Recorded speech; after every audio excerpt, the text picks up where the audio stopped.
क्रिस्त में मेरे प्यारे भाइयों बहनों और बच्चों, आप सभी को मेरा प्यार भरा जय यीशु। क्रिस्त में मेरे प्यारे भाइयों बहनों और बच्चों, आज हम सामान्य काल का चौथा रविवार मना रहे हैं और आज के जो पहला पाठ है जहाँ पर हमें बताया गया है कि लिखा हुआ है कि हमारे भाइयों में से ही एक नबी को चुना गया है जिनकी तुम लोग बात सुनोगे। यहाँ पर हम देखते हैं कि मूसा के बारे में बताया गया है कि किस प्रकार मूसा लोगों का नेतृत्व करता है और लोग उसकी बात सुनते हैं। उसी प्रकार ईश्वर भी हमारा नेतृत्व करता है, हमें ईश्वर की बात सुनना चाहिए। अलग अलग रूप में ईश्वर हमारे बीच में नबियों को भेजते हैं, पर कई बार हम उन नबियों को पहचान नहीं पाते, उन ईश्वर के द्वारा भेजे हुए लोगों को हम पहचान नहीं पाते और ईश्वर के दिखाए हुए मार्ग पर नहीं चल पाते। इसलिए हमें चाहिए कि हम लोगों के जो ईश्वर द्वारा भेजे गए हुए लोगों की बात सुने और ईश्वर की राह पर चले।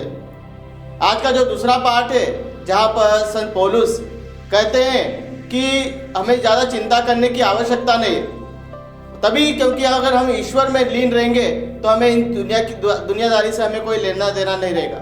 इसलिए हमें ईश्वर में लीन रहना है। जब हम ईश्वर से जुड़े रहेंगे तो ईश्वर की आशीष हम पर सदा बने रहेगी। और आज का जो सुसमाचार है जहाँ पर हम देखते हैं कि प्रभु यीशु कफरनहूम आते हैं और वहाँ वे विश्राम दिन के दिन वे उपदेश देते हैं और उनका उपदेश लोग सुनते हुए बहुत आश्चर्य लगता है, लोग बहुत प्रसन्न होते हैं, उनका दिल बहुत खुशी से भर जाता है क्योंकि उन्होंने ऐसा संदेश या ऐसी शिक्षा कभी सुनी नहीं थी। वे शास्त्री से हटकर बोलते थे और लोग इससे प्रभावित होते थे और लिखा है कि वे पूरे अधिकार के साथ बोलते थे।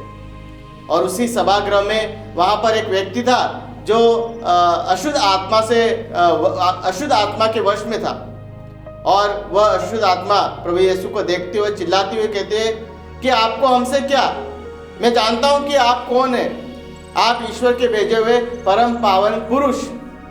क्रिस्त में मेरे प्यारे भाइयों बहनों और बच्चों, बहुत अच्छी समझने की बात है कि यहाँ पर जो अशुद्ध आत्मा है वे भी ईश्वर को पहचानती है कि आप ईश्वर के भेजे हुए परम पावन पुरुष, और कहते हैं कि आपको हमसे क्या।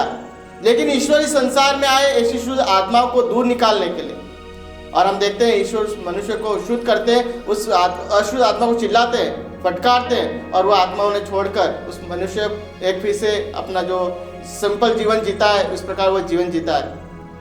क्रिस्त में मेरे प्यारे भाइयों बहनों बच्चों, हम भी कई बार अलग अलग अशुद्ध आत्मा से भर जाते हैं और हम उस आत्मा को हमारे जीवन से निकालने के लिए हमें ईश्वर के पास आना है, हमें ईश्वर को पुकारना है। जब हम ईश्वर को पुकारेंगे तो ईश्वर हमारी आवाज़ सुनेगा, और जब ईश्वर हमारी आवाज़ सुनेगा तो ये जो अशुद्ध आत्मा है ये हमारे जीवन से निकल जाएगी।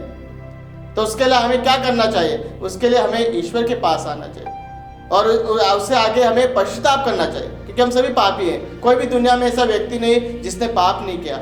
हम जब पाप करते हैं हम ईश्वर से दूर हो जाते हैं, लेकिन जब हम ईश्वर से पापों की माफ़ी मांगते हैं तो हम ईश्वर से जुड़ जाते हैं। तो इस प्रकार हम देखते हैं कि कई बार ये अशुद्ध आत्मा हमें ईश्वर से दूर ले जाती है। तो विशेष रूप से प्रार्थना करें क्रिस्त में मेरे प्यारे भाइयों बहनों और बच्चों कि प्रभु यीशु हमें अपनी आत्मा से भर दे, ताकि हम प्रभु यीशु से जुड़े रहें और ईश्वर के दिखाए हुए मार्ग पर चलते हुए और एक पवित्रता का जीवन जी सके। तो आइए इस मतलब के लिए विशेष रूप से प्रार्थना करें।